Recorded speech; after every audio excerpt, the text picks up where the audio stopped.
Hello, this is a short video from Mobile Veterinary Service about tapeworms in dogs and cats. This is just so you can help you understand a little bit about where they come from, and when you do treat them, the best way to do that to be sure you get rid of all of them. So normally you're going to see these little small rice-like packets of eggs which are going to be excreted from the dog and the cat. When this happens, you see it either on the rear end or kind of in the stool there on the ground.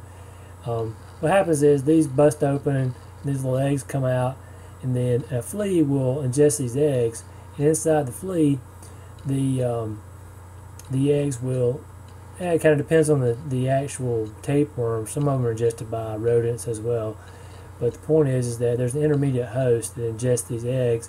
The tapeworm grows up in there, and then the intermediate host, whether it's the flea or the mouse, is ingested by your dog or cat.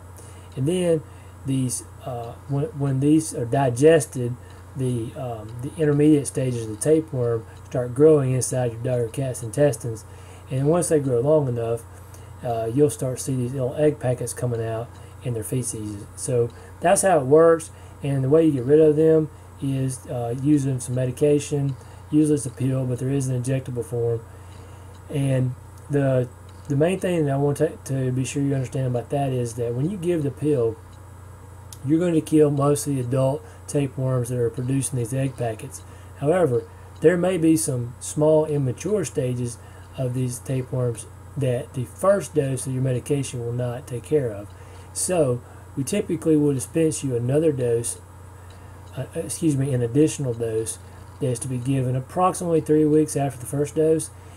What that does is it lets those immature stages grow for about 3 weeks to get large enough to become susceptible to the medication. And then you give that second dose, and you usually get the rest of them taken care of. Of course, if your dog or cat is getting these from fleas, which is the most common way, if you do not do something about flea control, you will probably end up with more tapeworms, not because the medicine didn't work, but because they're getting chronically reinfected by ingestion of the flea, usually during grooming. Occasionally it may be on a small animal that they, like a cat catches a mouse and there's a flea on the mouse, or a cat catches a squirrel, a dog catches a squirrel and there's fleas on there, and they ingest them when they're ingesting their kill. So that's what I want to tell you about tapeworms, and appreciate it, and hope you enjoyed it.